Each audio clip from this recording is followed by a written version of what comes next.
Here's Goodnight Olive making her move to take the lead by a head around the far turn. Race Kane has nearly 10 lengths to make up. So does Scooby Guando, verifying the leader. Top of the stretch, Tapit Trice is coming onto the outside. Up to the mark is running late behind Master of the Seas. Set piece down the center of the course. Master of the Seas alongside Annapolis. Here's Elusive Princess coming after Maj, and Mission of Joy tries to find room between that pair. Maj has the lead. Mission of Joy second. Elusive Princess third. The champ in front. Goodnight Olive chased all the way. Tapit Trice! Tapit Trice wins the Toyota Bluegrass. And good evening, everyone. Welcome into the Keeneland Look Ahead. I'm Jeremy Plonk from Horse Player Now, and we're going to look ahead to the 12th day of 16 at the Keeneland Spring Meet. It's for April 20th, the Saturday card.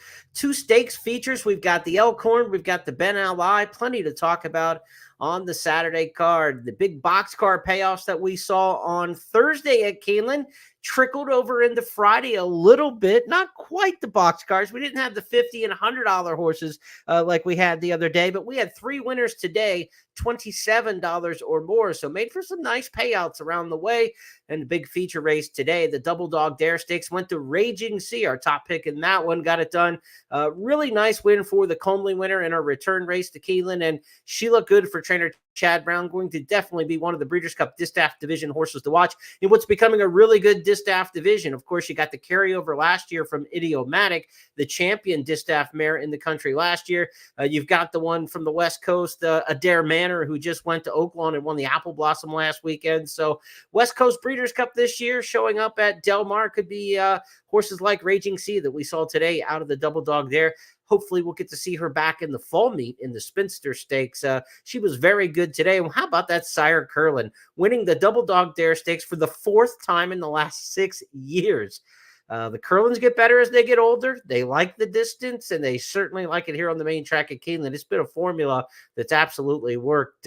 4 different Curlins winning over the last 6 years, not just the same sire repeating with a couple of those winners. So really impressive stuff today at the track. And Jose Ortiz continued to ride well. He picked up 2 victories on the card today. Tyler Gaffleone with 2 wins on the card. How about Cherie DeVoe? She had Cagliostro upset the allowance race. Minor upset in there. The big favorite Dreamlike from Todd Pletcher coming out of the Breeders' Cup Classic was in that one. So only an upset in that Cagliostro was taking on a horse that was odds on, but Cagliostro was certainly well back, $6-7 winner when winning, coming out of the Oklahoma Derby at Remington Park. So I always love to see that. 2 wins for Cherie DeVoe because she also added one at the end of the card. Brendan Walsh continued a very good week 3. He had another win on the card today. He's one of those trainers we told you at the beginning of this week. Week 3 spring meet, there are 5 trainers who had won 5 or more races over the last 3 years. Just in week 3 alone, Brendan Walsh was amongst those, and he's had a very good week 3. Hopefully you've been backing him,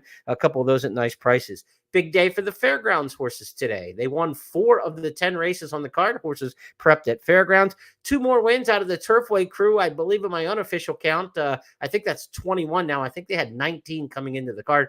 21 winners this meet already from Turfway Park through the first 11 days of racing, averaging 2 Turfway winners a day on the cards, 2 from Aqueduct today. So the New Yorkers, there haven't been that many horses come here from this meet that raced on the NYRA circuit over the course of the winter. But, you know, you get some of that. It's a little misleading. You get a horse like Raging Sea who had run in the Comely, but that was last fall. So it's not necessarily a NYRA winter warrior. This is a horse who went to Florida, snowbirded down there and trained throughout the winter and came back and won today in Stakes Company. But that last location was certainly an Aqueduct fall race for Raging Sea.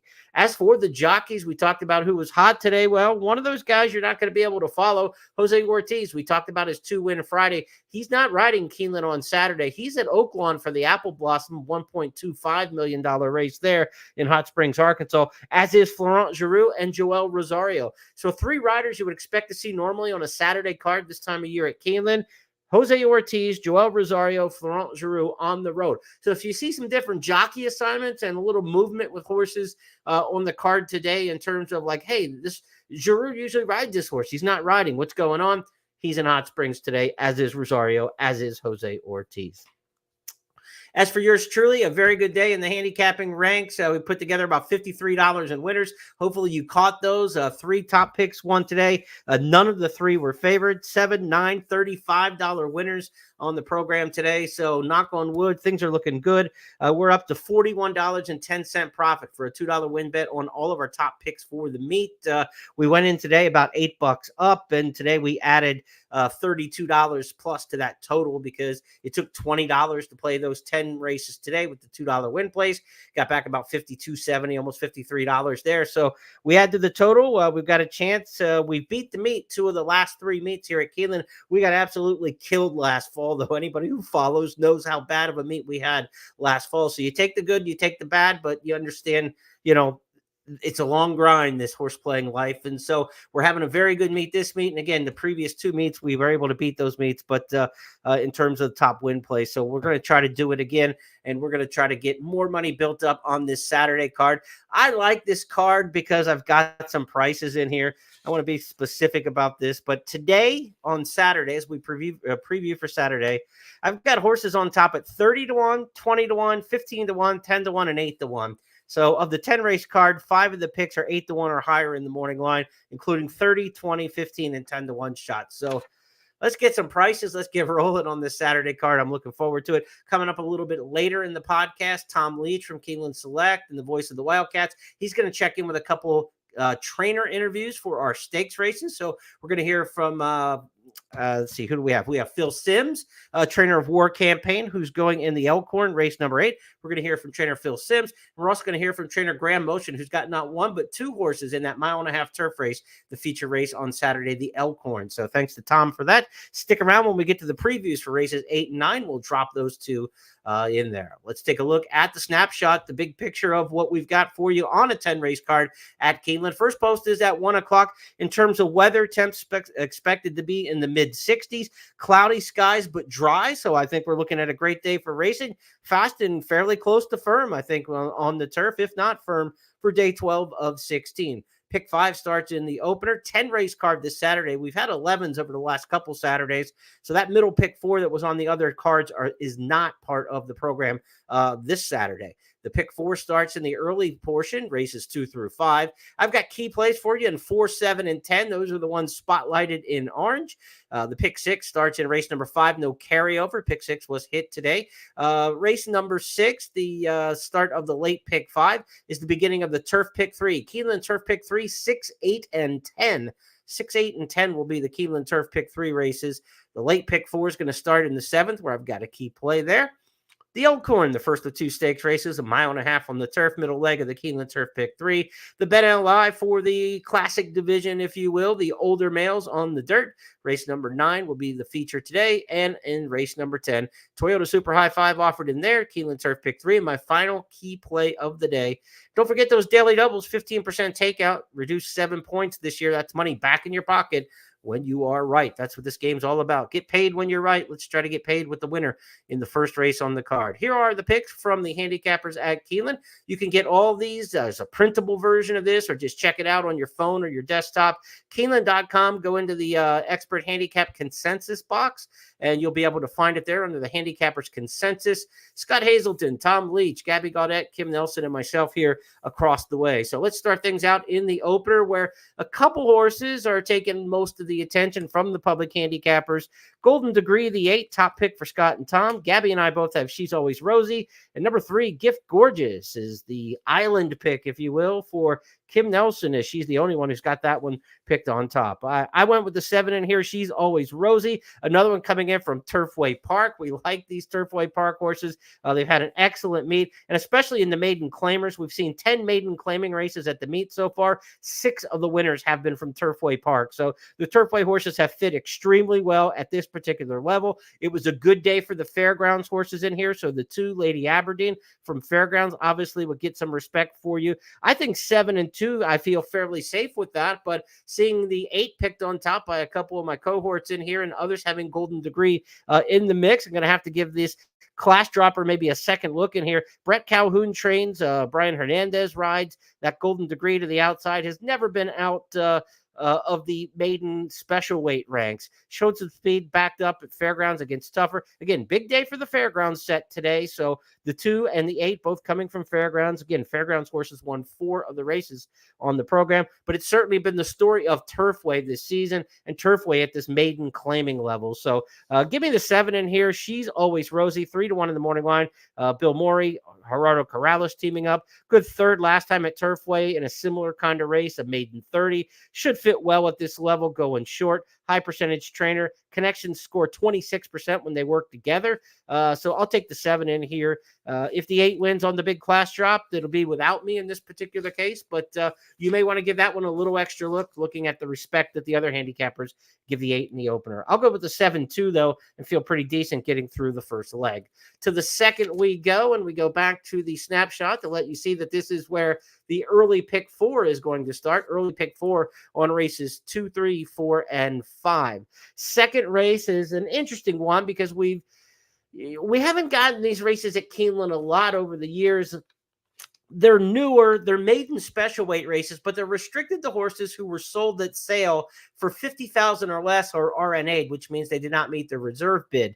So this is a kind of a chance to have some more blue collar, lower level horses run against other blue collar, lower level bred horses and run in maiden special weight company. Maiden special means they can't be claimed out of the race. So you can run a horse that you've bought and raised and got to the races and feel that you're safe, that they're protected and they're not going to be claimed in this particular spot. But it's still a maiden special weight race. The purse is $70,000 on these. It's quite a bit less than what the open maiden special weights go for. But these races, I wanted to treat them like regular maiden special weight races in terms of the database and looking at the stats on these. But as we've seen a couple of them unfold this meet, that they just don't feel like they're playing that way. You know, I'm not getting a real feel for how they're shaking out. But what we saw today was a big upsetter. Wayne Mackey had a first-time starter. Again, like trainers that don't normally win maiden specials at Keeneland win these kind of races because, again, they're more blue-collar, lower-priced horses that are by conditions of this race eligible to race in there. So I thought that this was a chance here in race number 2 to get one of the bigger upsets that I've picked for the meet. This horse is 30-1 in the morning line. I'll give you a look at the handicapper selectors across the way. The top choice is going to be number 3, Above All Else, and I'll tell you why, and I'll explain the case here in just a moment. Other handicappers in this race have it wide open, right? I've got the 3, Scott's got the 8, Gabby's got the 9, Tom's got the 10, and Kim's got the 11. 5 handicappers, 5 different races. We just saw a boxcar payoff on this kind of condition today with a Wayne Mackey first-time starter who came from out of the clouds to win. I think something strange can happen here again. And so I was kind of digging around and looking in this race a little bit before we saw the result even today. And I found something I think I can latch onto with Above All Else. And I don't think the public's going to bet this horse. So let's just keep it between us on the podcast here. And still, I think we're going to get a nice price. But Above All Else, here's the case for this one. The trainer here, Anna Navarrete, doesn't have many horses and doesn't have many starts to look at statistically. But the last 4 first-time starters that this trainer has sent to the post include a 15-1 runner-up and a 91-1 winner. In the last 4 first-time starters, a 91-1 winner and a 15-1 runner-up. So Above All Else had my attention a little bit. I'm like, interesting. Now you look at the pedigree by Hard Spawn out of a Red Bullet mare. I looked this one up and I thought, this is kind of an interesting pedigree. This is a half-brother to Bye Bye Bobby. Bye Bye Bobby was a horse in New Mexico for trainer Todd Fincher, who not only won his debut, he won a stakes race in his debut. He would go on to run second in the Sunland Derby and earn about $500,000. He was actually a really nice colt. So there's pedigree to not only win early, but win a stakes race right out of the box. So you've got a little win early pedigree. You got a trainer who's popped with 2 big prices in her last 4 first-time starters in a race where 5 handicappers turned out to pick 5 different horses. Why not? Why not go for a price in this particular spot? And why not go for this particular horse? I don't see anything in here that just makes me want to run up and gamble on the horses that are in this field that have already run. One of the things we've seen is with some of these races, I want to get this straight here. 6 furlong maiden specials here at Keeneland in the spring meet. There's been 15 of them over the past couple of years. None of the winners have come from Turfway. First-time starters have more wins than any of the individual circuits. So you're looking for a first-time starter in these spots. And The horses from Turfway haven't won any to this date. And then you look at the past performances in this race, and it's Turfway the 1, Turfway the 6, Turfway the 7, Turfway the 8, Turfway the 10, Turfway the 11, Turfway the 12. They're all Turfway horses. So, let's see. Let's try to take our chance here and play the trends a little bit, play a trainer angle, play a pedigree angle. We got enough work for us that 30-1 gets you a little excited. So I'm on the 3 in here above all else. We're going to take our chances. I'm going straight first-time starters in here. Like I said, if we're going against the Turfway set in here, and first-time starters have a higher proclivity of winning these races than any of the individual circuits, then I just took 3 first-time starters, 1, 2, 3. As you see my picks in here as we go down, it's going to be the 3 above all else, the 2 sailing, first-time starter for Shug McGahee and Irad Ortiz. This one's bred to go a little longer than the 6 furlongs. I'm not sure, and Shug doesn't crank them up first time. So sailing's more to finish maybe underneath and probably win the race, but respect there. And the other one is the 5 in here, Queen Anna T, that I think you want to watch, 20-1 in the morning line. Classic Empire, the sire, was a very good win early 2-year-old here at Keeneland. Andrew McKeever doesn't win a lot with first-time starters, but he's popped at a price here and there. And this one's got a good gate work for the first career start. She's a 3-year-old filly, gets Lasix, and McKeever teams up with jockey Declan Cannon. Only 8 starts, but they got 3 wins together at a high ROI. So why not the 3, 2, and 5? And let's take some shots in here. All first-time starters. If we can get 2 of them home, we obviously want to play a win bet on the 3 horse on top. We want to play maybe an exacta key box 3 with the 2, 5. Might even be a good spot just to box 3. I don't recommend boxing 3 in the exacta very often, but 3 first-time starters, kind of hard to separate one from the others. I think that the 3 is the one I obviously like the most out of the bunch. And I love that win early pedigree potential being the half to Bye Bye Bobby. So let's take our shot. Race number 2, and good luck to the others swinging in this race. But I think it could be a fun one from a gambling standpoint. Let's go to the 3rd race on the card. Race number 3 is the only one of the day that's not either one of my key plays or starting a multi-race wager. But if you're going to play any of the early pick 5s or pick 4s, you got to get through race number 3. So who do we like in this particular spot? I don't have a strong opinion in this particular one. I think this is a fairly wide open race. I ended up going with the 5 Nick Storm in here over the 4 Mr. Skylight. The other handicappers across the way, Mr. Skylight top choice by a couple, Iridescent the other. I've got this 5, 4, 6. You see, I've got the 5. The other handicappers have the 4 and 6 on top. So it's some combination of those 3 probably. I did think that the 3 Motor City was interesting enough in here to consider. I just ran out of top 3 spots, honestly. So I would think even 4 deep in here with the 3 Motor City, even though it's not a big field, there's only 6 in here. I think those 4 all have a reasonable chance. The 1 and 2 look overmatched, obviously, and based on the morning line, you can see that for yourself. But I think 3, 4, 5, 6, all you can make a case for in this spot. The 5 Nick Storm is interesting to me because this is a horse who ran really well over the track here. Winning at 6 furlongs, dialed in, you would expect to run well here at Keeneland, but you'd expect longer distance to be even better for him. The fact that this horse right off the bat could win here tells me could be a good horse for course angle. The return race here 2 weeks ago was pretty good, and Ben Colebrook, the trainer, brings this dialed back horse back on 2 weeks rest. Colebrook has done that before in the spring meet here at Keeneland. He had a run back winner, which I call run backs, horses running back second time at the meet. He had a run back winner here in 2018 during the spring meet. Doesn't have many opportunities to do that. So when you say, well, it happened once 6 years ago, not that big of a deal, but you don't get many run back winners in the spring. And the fact that Colebrook's done it before, you might know kind of the kind that will handle it. I thought Nick Storm came out of a good race. Bill Al was a good looking runner that we loved that day that won back here on April 6th. April 6th was either opening day or the second day of the meet. And remember back at the beginning of the meet, sprint race trying to come from off the pace the first week of the meet. That didn't work out too well for anybody. And Nick Storm's going to have to be a little more forward in this race. The track certainly leveled out a little bit, but it's still speed favoring. It's still Keeneland. It's still dirt racing at 6 furlongs. You don't want to get too far back. So Nick Storm's got to be more like the career debut when able to sit a length and a half off. You don't want to be 2.5, 3 lengths back. I think you want to be up into the mix, but I'll take the 5 Nick Storm in here over the 4 Mr. Skylight. Mr. Skylight at 4 to 5 in the morning line. I don't know why you have to take 4 to 5. I mean, I get it. The buyer speed figures are 5, 6, 7 points higher than most in here, but this horse may have an edge, but not an edge at 4-5. I don't think you have to accept such a short price. The career debut, second place finish behind Beeline. You see that horse was a repeat winner. Well, that repeat did come in the Hutchison Stakes. It was another Riley Mott stablemate. So Riley Mott ran 1-2 in that race with his horses. And then this one came back to win by a half length the next time at 6-5 odds. So look, Mr. Skylight absolutely could win this race, but I don't know why you have to take 4-5 in this spot. A couple different options in here. I think it's a race to actually go a little deep in. A lot of people may just see that 4-5 and a 6-horse field and say, this is where I'm going to single. So if you beat Nick Storm in the pick 4 or the pick 5, it may pay a lot better than you're thinking. The horse you beat him with might only be 5-2, but there'd be a lot of singles, an inordinate amount of singles on the 4 Mr. Skylight in this race. Because he's 4-5 in the morning line and because it's a short field. People are going to look at this as a race to trim the cost of their ticket. So if you beat that one, even with a slight second or third choice, it could pay much more than you think when it comes time for the pick 4 and the pick 5. We'll catch our breath and move on to race number 4. This is the first of my key plays on the card. And again, we have a 30-1 shot earlier on the program. Look, it's a first-time starter.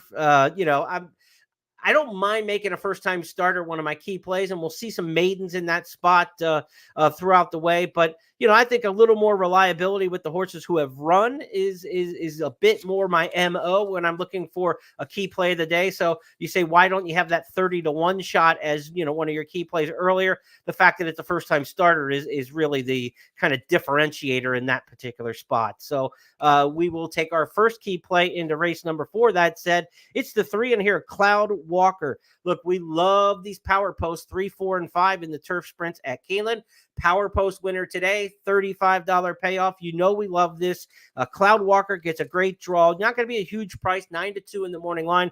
But out of the 3-hole, Brendan Walsh has had a great week. He's got horses that he saves for a little bit later in these spring meets at Keeneland, as history tells us with his previous wins in week number 3. Cloud Walker's got a win over the track here in the fall meet. We know that this filly likes the course. We know she can handle the trip, turf sprinting here at Keeneland. I think she'll come back ready to run, and you got Flavia Pratt riding. And again, with some of those other jocks out of town, you can see guys like Pratt, Tyler Gaffleone, Irad Ortiz really have big days on Saturday with 3 of the other leading type riders out of town headed to Oaklawn on Saturday. So Cloud Walker for me, beautiful post position, a win over the course, a lot to like, a trainer who gears him up and who's running really well with his horses, multiple wins this week for trainer Brendan Walsh already, and it looks like a hot pace in here. I've got hot with an underline written at the top of my past performances for this race. I'm looking for a closer. This one closed in the debut. Love Cloud Walker, best bet early in the card on Saturday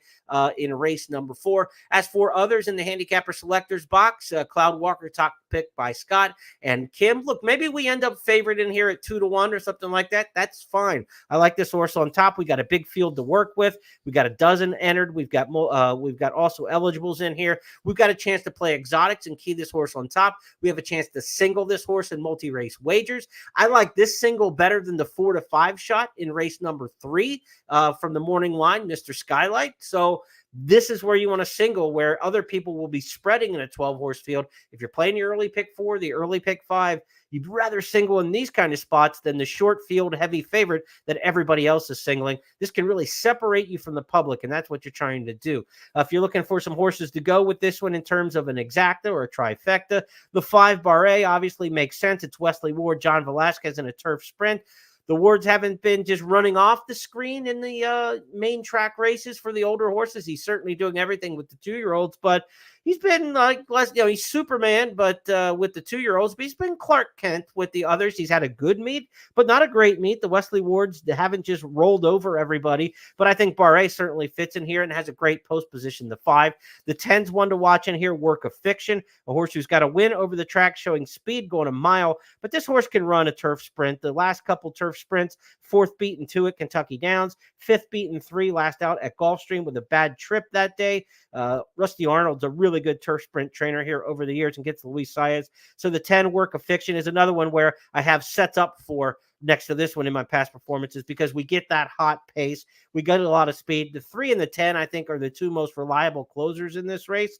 And then the 5 is the best of the front runners left to hold on for a share. I would not go any deeper in the top spot than 310, but I'm singling absolutely for me in this race with the 3. I would play 310 all in a trifecta, 3 all 10, and try to get 2 of those closers in. Do they absolutely run 1-2 in here? Sometimes you get split. Work of Fiction might make a move, but can't quite catch one of the front running types in here, or get, a wide trip, something like that, and pass tired horses for third. But 310 all, 3 all 10. This is the way I would attack in the trifectas. If you like to play supers, again, try to get some depth on the bottom of your tickets. But I'm singling Cloud Walker, hoping to keep a big week together for Brendan Walsh in race number 4. To the 5th we go next, and this is a horse that is a nice morning line price to start the pick 6 in here. It's 10-1 on number 1, Sakil, but when we look at the handicapper selectors box, I'm a little concerned that we're going to get 10-1. This is kind of why you may not be one who likes to look at other people's picks, but they can certainly give you a sense of where the betting might end up. I've got this horse on top. Gabby's got him on top. Scott's got him on top. Those 2 are on TV talking about it. So there's, and Kim's got Sakil pick second.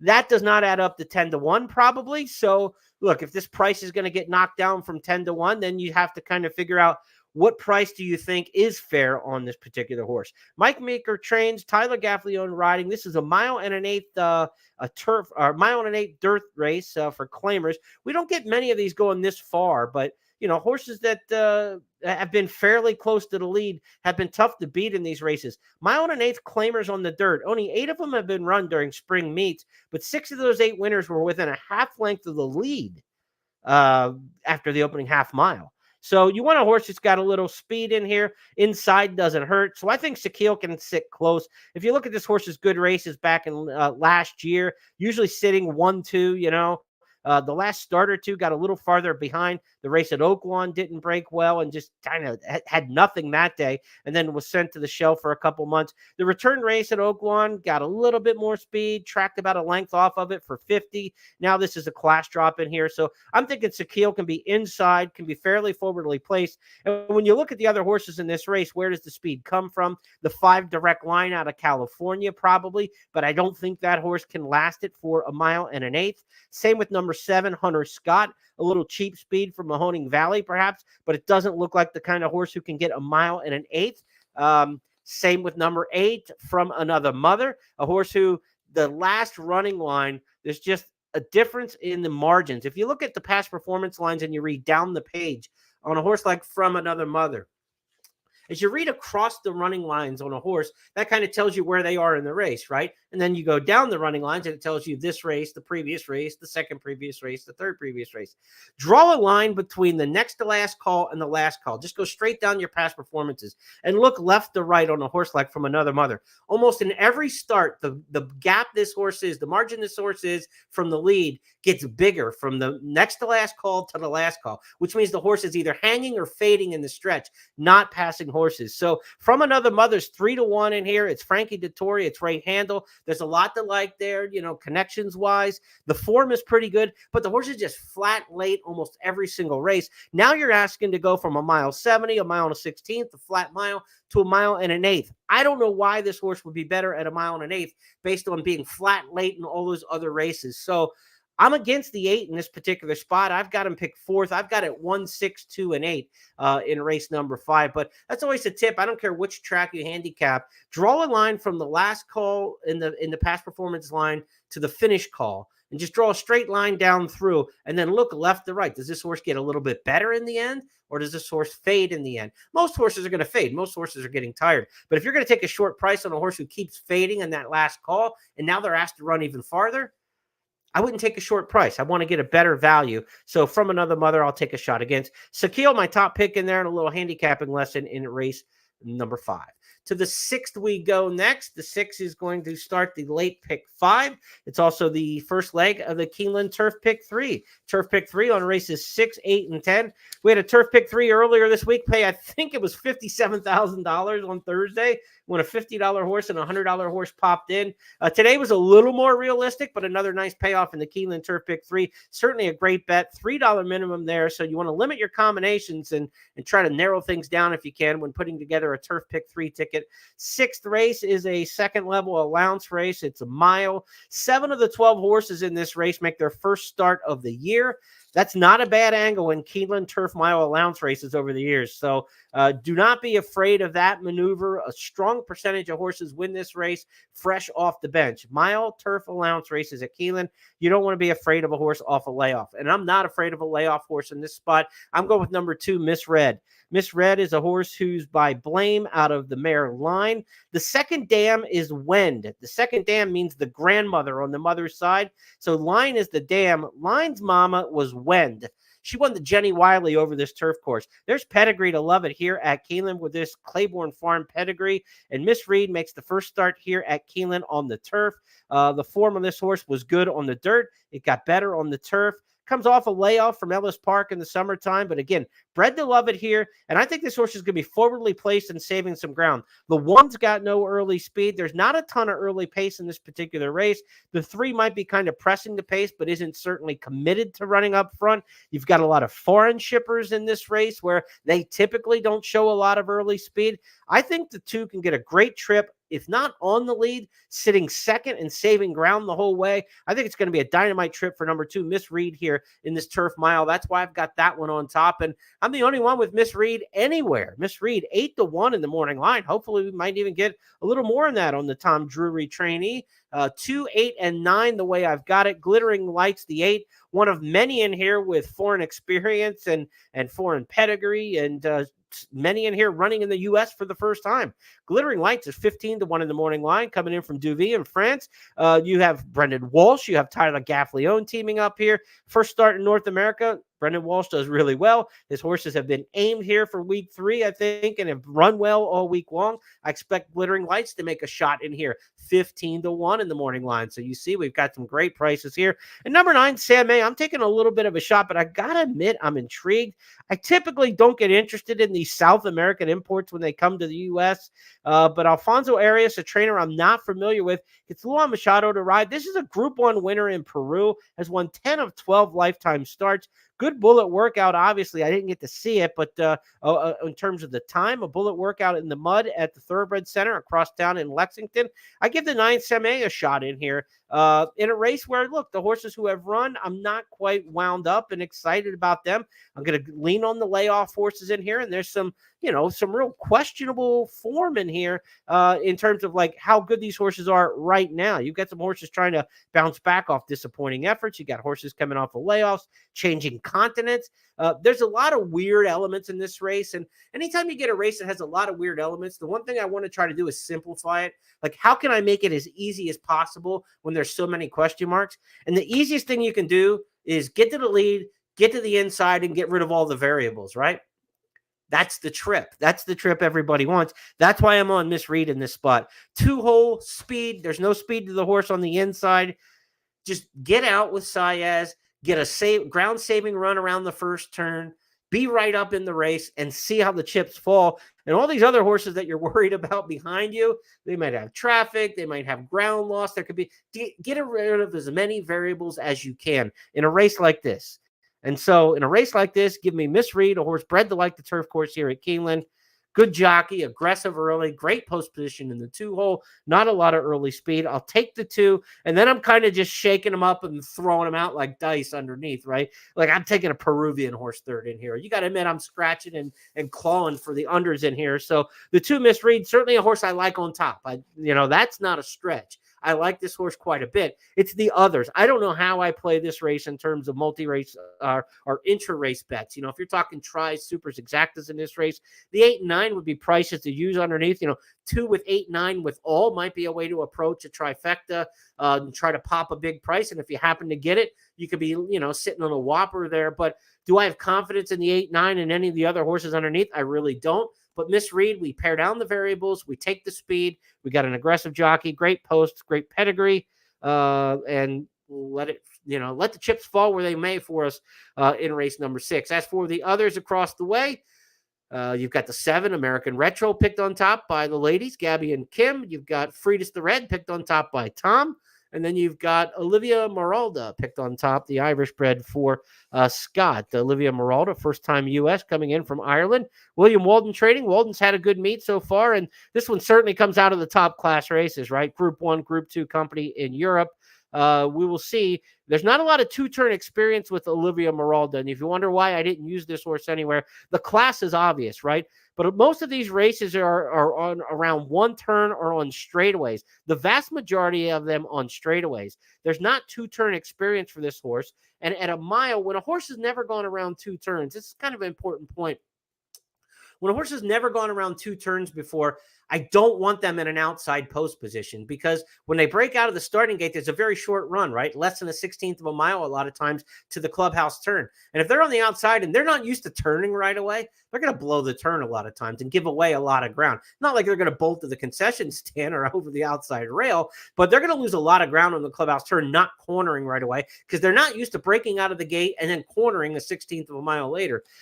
If I've got a horse like Olivia Maralda going around 2 turns for the first time, I want them to be inside, because then there'll be other horses outside of them, and that's what will keep them in and keep them herded in and under cover versus being on the outside like that. The worst spot for me for a horse to be trying 2 turns for the first time is the far outside post position. There's just too much real estate out there to go wandering off into when they're not used to turning right away. So if Olivia Maralda can win from the 12 hole, she's got a ton of class. She's probably the best horse in this race. Well, she is the best horse in this race. Could any of these other horses get beat a length or, beat half the field in some of these Group 1 group races in Europe? Probably not. So she's probably the best horse in the race, but she's being asked to do something that's completely out of her element, and she's going to be giving away ground to do it. So that's why I'm not taking the 12 in this particular spot. But if you like her, you could certainly make the case. Again, just get fair value, because the chance of her not having a great trip is increased because of her lack of experience here in the U.S. around 2 turns in these kind of situations. Let's go to the 7th race next on the card. It's going to kick off the late pick 4. Race number 7, as we move our past performances, is a 7 furlong maiden special in here. This is going to be one of my key plays on the card as we go back and review. Pick 4 starter here is one of my key plays. We've got a price play in here. We had 30-1 earlier. We told you about that one. We had 10-1. We've had an 8-1. Now we're hitting the 20-1 category. It's the 2-horse Justify Perfection. That's going to be my top choice in here. And again, I'm on the island, and I expect to be on the island when a horse who's run twice and got beat 58 lengths combined in the 2 starts. Not a lot of people are going to want to, embrace a horse like this in this particular spot. 7 furlong maiden specials for the 3-year-old fillies. This is a daughter of Justify. We saw Justify pick up his first win on the dirt here as a sire at Keeneland. Has had several wins on the turf to this point, but first on the dirt came a little bit earlier this meet. I thought if you throw the last race out, this horse did not handle the turf whatsoever last time. If you go back to the dirt race, I thought it was a respectable debut. This is a horse who didn't break and then started making a run a little bit past some horses and was kind of getting into the race late.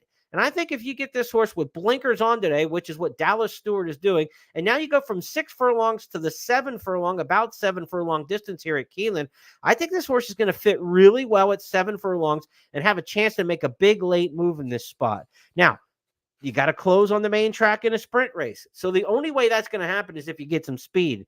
We've got speed with the 7 Houston Rose and the 8 Sarir. I think these 2 are going to go cooking out of there. Will somebody else kind of get up into the mix as well? She's Wicked Smart, the 4, perhaps. Maybe one of the first-time starters, Soundbite in here for Brad Cox. Wouldn't be a shock to see Brad Cox have a horse that they paid $350,000 for at a 2-year-old sale last year. Obviously worked fast at the sale by Audible, a $15,000 stallion having a $350,000 2-year-old Ocala sale. So, Soundbite's probably got some speed. We're looking for a horse to just get a race that falls apart, and maybe we can get a closer. The other closer I think who could make a move in this race is number 1, Illusion. Kind of similar form, passed a few horses, got a little bit interested late, makes a blinkers on move here, buy into Mischief for Rudy Brisset, and he gets Irad Ortiz in the second career start. So give me Stewart and Brisset from off the pace. The 2 and the 1 are the interesting long shots in here, and I think either one of these could pull the upset. I like the 2 horses similarly, right? We're making the same case for them. We think there's going to be a fast pace where the other horses don't like 7 furlongs. These two ran very similarly on form. They both have good pedigrees that we respect. They have trainers we respect. They have good jockeys on them, and Brian Hernandez and Irad Ortiz both get blinkers. So there's not a lot separating the two. But Illusion under Ortiz is 6-1 in the morning line because you're paying for the connections there, right? You're paying for the jockey in terms of your price. Justify Perfection. This is a horse with Brian Hernandez aboard who you're going to get better value on. If you want to look at straight speed figures, the 2 ran a 62 buyer. The 1 ran a 54. So Justify Perfection ran faster than Illusion. Again, you're paying for Ortiz for the right to have him aboard. He's worth it in a lot of cases, but I don't know that he's worth 14 points on the tote board between the 2 and the 1. That's why I have the 2 picked on top. But I could see either of these horses winning. And when you're talking multi-race wagers, race number 7 is going to be, again, the kickoff leg to the late pick 4. It's the second leg of the pick 5. If you get involved in the pick 6, obviously, this is part of that as well. I would be bullish on just going too deep in this particular spot with these 2 horses that look similarly on paper. One of them, I think, is going to get the right move and be firing. And 2 and 1, the way I'm going to try to get through race number 7, being one of my key plays of the day. Let's get some prices, right? We've had prices this week. The price has been right. Let's hope that it continues on Saturday when we have so many big prices that we've handicapped on top. Okay, 8th race comes up next. It's the Elkorn Stakes. The Elkorn Stakes at 1.5 miles on the turf. And the field for the Elkorn Stakes lines up this way. We've got 11 of them in this group. Charlie Appleby, who earlier this meet with Master of the Seas won the Shadwell, or not the Shadwell Turf Mile. What do we call it in the spring? The Maker's Mark Turf Mile. So he's looking for his second big graded stakes win on the turf of the season. He's got the favorite in here, Bold Act. Appleby also has the 11 Silver Knot. But I think in terms of the 1.5 miles, Bold Act, certainly the stronger of the 2 Applebys. Silver Knot, more of a middle distance sort. Graham Motion's got a couple shots in here. He's won this race in the past. In fact, Bold Act won here in the fall in the Sycamore Stakes, as did Highland Chief, also won the Sycamore 2 years ago. So we have the last 2 fall meet turf marathon stakes winners at Keeneland matching up in the spring in Highland Chief and Bold Act. I'm going to take a little break here while you listen in to Tom Leach's interview with trainer Graham Motion. Motion's got a pair in this particular stakes race. Let's hear about his runners Highland Chief in here, and we'll see what Graham Motion has to tell you with Tom Leach. He also has the Gray Wizard.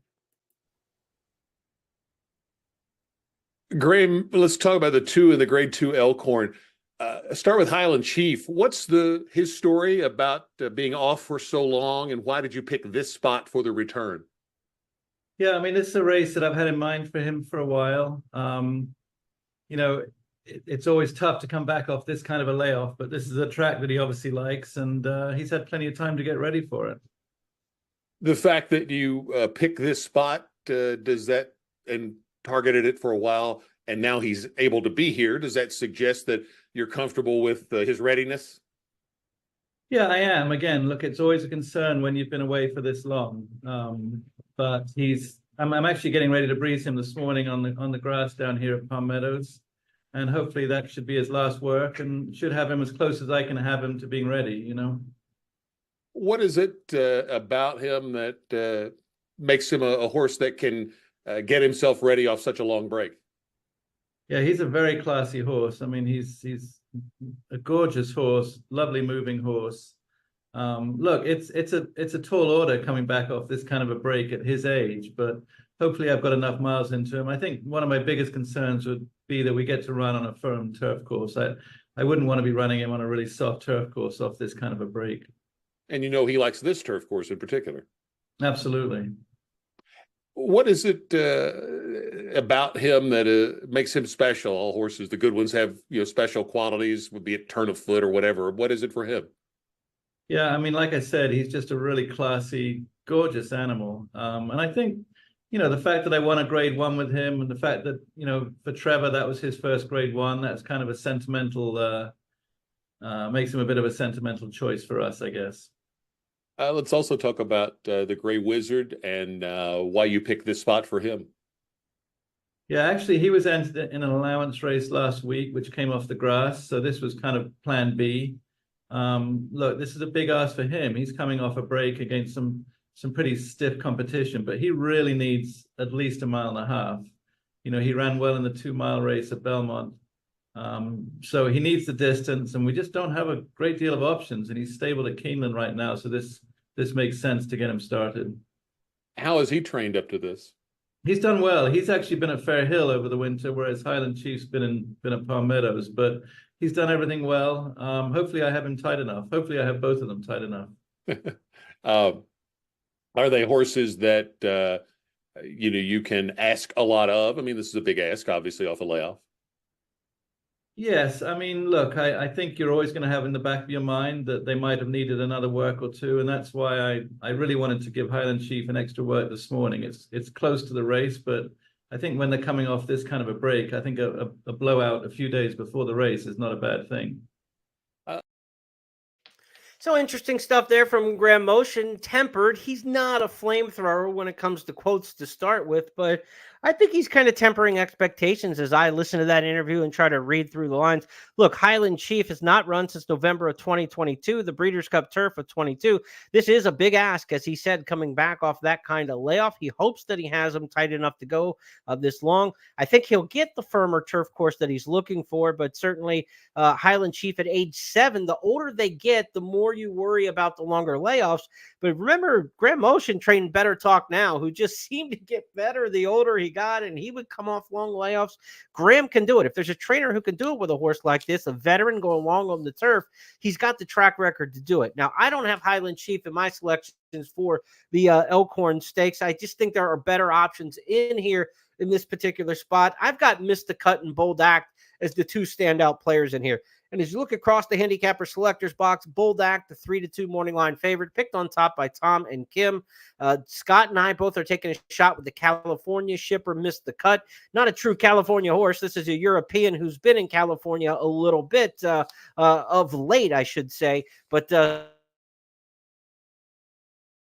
who's had more international experience as well as the races in Southern California. So Missed the Cut, top choice in here for me by Quality Road. An excellent sire here on the turf at Keeneland. So bred to love it here at Keeneland. John Sadler comes in and gets Irad Ortiz to ride. This one comes off back-to-back wins. Look, didn't beat great competition in Southern California.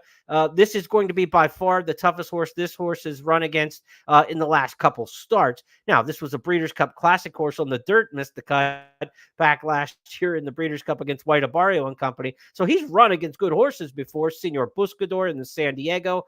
But on turf, this will be the toughest horse that he's run against in Bold Act. Bold Act's really good. You remember him from winning the Sycamore Stakes here in the fall and coming back here in the spring. Is going to be tough in this particular spot. Since we last saw Bold Act in that race at Keeneland in October, has come back to Maidan to win the Dubai City of Gold Stakes in a really good-looking performance. I'm going to let you get a chance to see that race from Dubai right now. Pick up in the Godolphin blue colors, but you're looking for the blue colors with the red cap weaving through the field at the top of the stretch. Here's the win by Bold Alert last time in Dubai. Harrington by now 7 lengths. Solid Stone just dropped the steal there for a moment and unfortunately didn't pick up. Castle Way comes to the outside and looks the big challenger now to the leader. From Bold Act, who's tagging in behind them, with Sisfahan, who comes to the wide outside. Then came Warren Point, who once again is on bums looking for runs here up the inside. Solid Stone. Trevenant's claimed on the outside by Bold Act. Working through now, the big challenger is Warren Point. Castle Way next, Godolphin 1, 2 and 3. Sisfahan 4. It's Bold Act the outside from a very brave Warren Point, who's trying to eat into the margin late, but it is all Bold Act. Bold Act takes the Dubai City of Gold. Strong performer there and going to be very tough to beat in this particular spot. I think you go no deeper than 2 in here. And if you wanted to single the favorite in here, Bold Act, I think I called him Bold Alert. Shame on me. Bold Act is, a horse that you could single in here. I'm probably getting a little cute trying to beat this one with Missed the Cut, and being honest, but I like the price I think that we're going to end up with on Missed the Cut because we've got a big field in what should be a heavy favorite. That's going to push the price up on everybody else. So sometimes, look, in handicapping, you're always always looking for the best horse at the best price. You're not just trying to beat favorites for the sake of beating them. Do you like another horse? I do like Miss the Cut in this spot, and I think we're going to get an overinflated price. But you've got to get 5-1 in here to beat Bold Act. If this horse, Miss the Cut, is under 5-1, then I think Bold Act is the play. And that could be the case. Miss the Cut could be below 5-1 in this spot, 4-1 in the morning line, and you've got Irad. So that's going to hurt the price a bit. I'm looking for 5-1 in order to get invested in the win pool. If you just want to hone in on Bold Act in this particular spot, you won't get a big argument out of me. Let's go to the 9th race on the card. It is the Ben Ally. It's our co-feature on the program. A field of 9 has entered in this particular spot. You've got Kings Barnes, the 4, last year's winner of the Louisiana Derby. You got Smile Happy a couple years ago. He was the runner-up in the Bluegrass Stakes here at Keeneland. Broke his maiden impressively, going 2 turns in the fall meet when he caught our eye as a 2-year-old. Smile Happy loves it here at Keeneland. He's a new gelding, so we'll see how he stretches out to a 1 1/8. The distance, the concern there for me. War Campaign is a very consistent sort. Tyler Gaffleone rides there for trainer Phil Sims. Speaking of Phil Sims, we've got an interview. Tom Leach caught up with Phil Sims, I believe it was today in the paddock area. Let's see what he's got to say about his campaigner in here, War Campaign. Let's talk about War Campaign running in the Ben Alley. Why did you pick that spot for him? We like the distance for him. He was also nominated to the Oakland Handicap, which is 1 1/8, but he's only going 1 1/4 before, and this is going 1 3/16. So he likes that long distance, so we thought that'd be a good spot here. Has run well at Keeneland. Yes. What for the jock is what's he have to do to get the best out of War Campaign? Oh, just get a good break and get a good position going into the first turn and down the backside. Just have him somewhere not on the lead, but somewhere kind of within the hunt. How do you foresee the year coming up for him? What kind of ideas do you have for him? He likes the Churchill Downs track a lot, so maybe just that, and we'll kind of just look after this Ben Ally and see where we are then.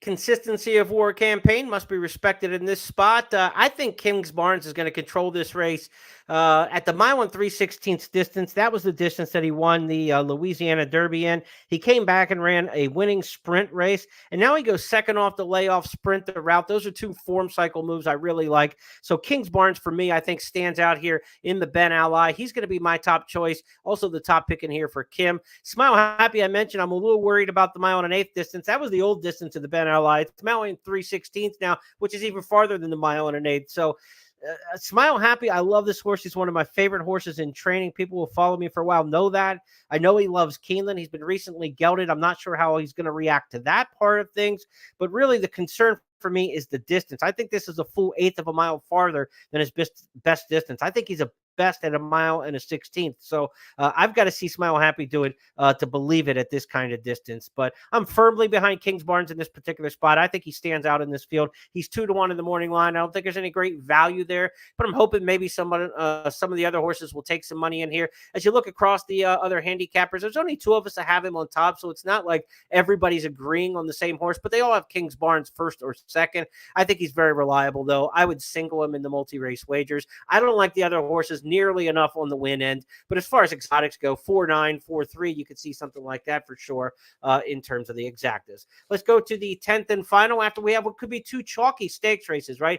Bold Act missed the cut. Probably not going to be big price. Bold Act certainly not. Kings Barnes not going to be a big price. It could go favorite in the 2 stakes races, but we've got a price for you on the way out. As we talked about some nice price horses that we like throughout the course, we're going to finish with a 15-1 shot in the grand finale here, race number 10. It's the Toyota Super High Five race. It's the last leg of the Keeneland Turf Pick 3, and it's my final of my 3 key plays on the card. 10th and final, we're going with Empire's Princess, the 4 in here, and we're on the island. Nobody else has this one anywhere in their top 3. Again, power post 3, 4, and 5. I love these statistically. This is where you get your bombs. This is where you get your best chance to have an advantageous post in these full field turf sprints. Empire's Princess draws beautifully in here. It's Dallas Stewart. This one had a tough draw in the 11 hole last time when running 3rd behind Port Townsend. Port Townsend came back to running the stakes race here earlier in the meet, the Giants Causeway, and was 45-1 in that race and was dueling up in the lead before getting into trouble, outrunning her odds in that particular spot against Stakes Company. Empire's Princess comes out of a good race, got beat only 2 lengths in that one. I think this horse's form is a little bit better than it's going to show on paper, and I think we're going to get a pace in here to try to run him down. There are no Wesley Wards in this turf sprint, which is a good thing when you're handicapping and trying to get creative and find something else. The also eligible in this race, number 13, Makeup, would certainly be a horse you'd have to consider off a big win here in the fall. But even if the draw into the field is going to have a terrible post position from out in the outside of the gate, if able to draw in the 13 Makeup. So I'm on the 4 in here, Empire's Princess. I love the post. I love that better post than last time. I like the race that she's coming out of, and her running style I think should suit the way this race sets up. Number 2, Proud Mary, has to be respected in here. It's Frankie Dettori and Jonathan Thomas. Not a set of connections you're using together a lot, but they are 1 for 4 in tandem. But they're connections you respect them percentage-wise. Dettori in the saddle and Thomas on his own right as a trainer, high percentage outfit there. This is a horse who ran decent here in the 1 try in the fall, turf sprinting at Keeneland from the rail, which is a tough spot to be. 2 holes, not a whole lot better statistically, but it is certainly better than being down on the hedge. So Proud Mary had a tough post when running a pretty good 4th beaten 2 here. That tells me that she handles the track pretty well. She should run well with the bullet workout. I expect her to fire her race. The 5, Definite Divas, got a great post position, comes off a win at Gulfstream, where the turf sprinters are pretty solid at Gulfstream Park. I think that's a good group down there. Irad Ortiz rides for Kelly Breen. Certainly respect. So I've got the horses to the inside, the 2 and the 5 to mix in with the 4. 4 with the 2-5, Exacta Keypox, the way I would go after this one. You take the 4 and you got to get the 4 first or second at 15-1. And if you get them underneath Ortiz or underneath Dettori, you take the Exacta on the back end and you get yourself a cashed winner on the way out. But 4, 2, 5, any of those 3 I would put on top in the multi-race wagers. I would use all 3 in the multi-race bets. But 4 with the 2-5, Exacta Keybox, the way I'm going to have my last key play of the day to wrap things up. That's it for this 10 race card. We were long-winded tonight, but we did have a couple interviews in there, a race replay and stuff to go with it. So thanks for sticking around on a Friday night or Saturday morning if you're watching in the archives. Be sure to join me tomorrow night on Saturday when we preview the Sunday card. We get to Sunday. It's our last weekend program here of the 16-day Keeneland meet because remember, closing week next week will be Wednesday, Thursday, and Friday racing only. So 5 days of racing left. We just previewed the 5th of those coming up for Saturday. Enjoy day 12 of the meet. First post will be 1 o'clock. Be sure to check the updated scratches and changes in the morning at my Twitter handle at the bottom. Also go to Substack and I'll send you email information each and every race day here at Keeneland sent right into your email. Also, you'll get updates from me through the Triple Crown, my Countdown to the Crown series, as well as handicapping throughout the course of the calendar year in between Keeneland meets. If you want to follow what I'm doing, be sure to go to Substack and sign up for my free service there where I send you email information each racing day here of the Keeneland meet. Okay, everybody, have a great night. We will talk to you on Saturday night.